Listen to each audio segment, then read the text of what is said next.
This is the type of stuff that I am here for. The 611 podcast. Jimmy Rollins joining me now. Jimmy Rollins, Ryan Howard, and Chase Utley in on that podcast. I love the fact, though, that Chase just doesn't say anything. You and Ryan are going back and forth about it, and Chase is just sitting there like, I'm not going to say a word. How was that?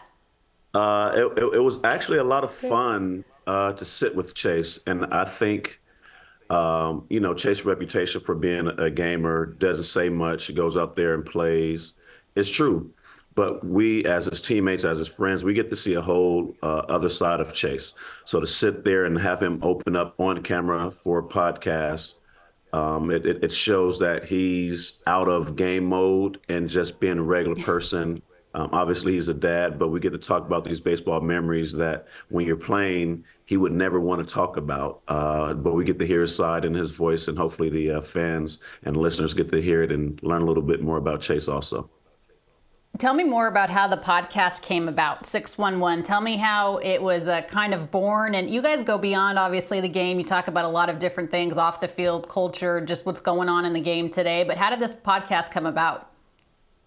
That is a great question. So this is something that Ryan and I have been, pushed to do for, 10, 12 years or so. Everyone always says, you guys just need your own show.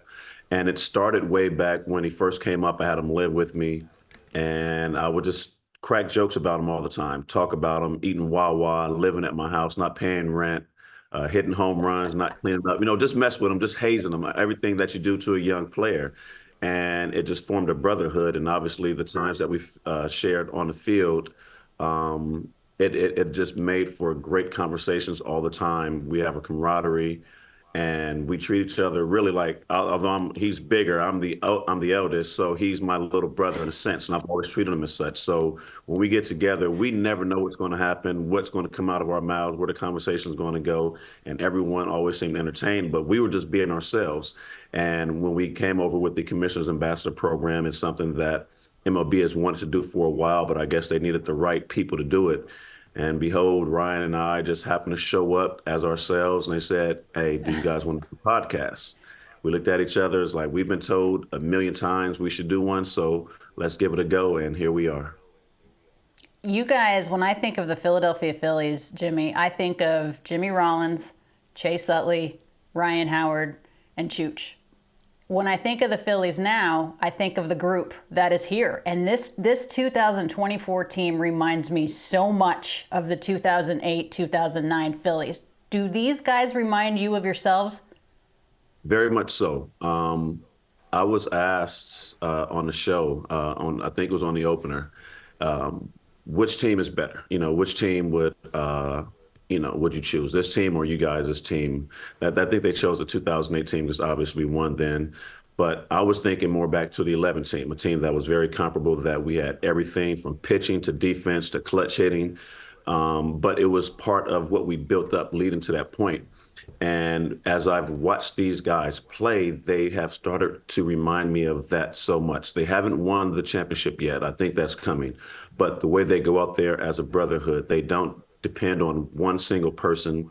It seems like everyone is equal in that lineup. They have a job. When you come into that clubhouse, whether you're a call-up, a guy that's been traded over, or a guy that's got a new contract, you have one job. And your job is to fit in and help us win. It isn't going out there trying to be the best player and, like, hey, look at me. It's like, no, what is my job in the lineup?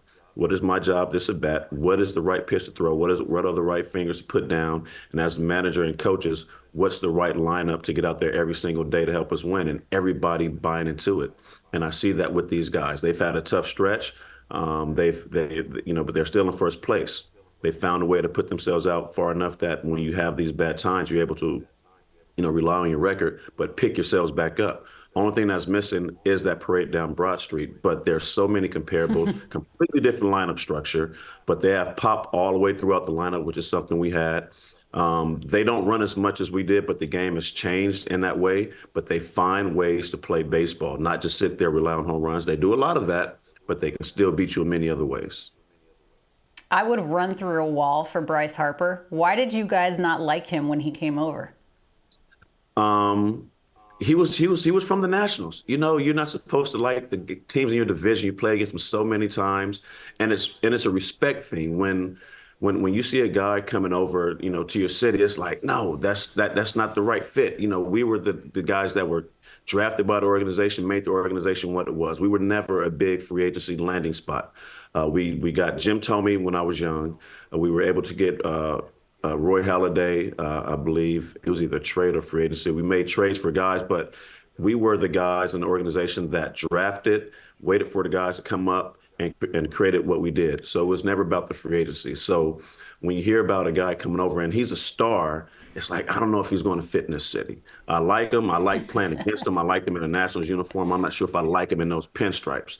And then you hear his first interview and it's like, oh, he's cut from the same cloth that we were. And you change your opinion about that, and you see him go out there and play, and it's a certain heart and a toughness you have to play in that city. And he's brought that every single day, and I become a fan. I was like, I didn't know he was made of this, but seeing him go out there, run through walls, and be a star, but in a way that the city loves it. I'm like, he's Philly. He was in the wrong place all the time, but now he's home. Yeah, 2008. I'll never forget that Phillies team. Obviously, Shane Victorino, Jimmy Rollins, Chase Utley, Ryan Howard. It is good to talk to you. Always like catching up with you, my friend. Best of luck with the podcast. You don't even need luck. It's great what you and Ryan are doing, and I look forward to seeing you soon. Thank you, Alanna. I hope the listeners, when they hear what we're trying to bring, something a little different, not just baseball talk, they enjoy and buy in. And it's always nice to see you and speak with you.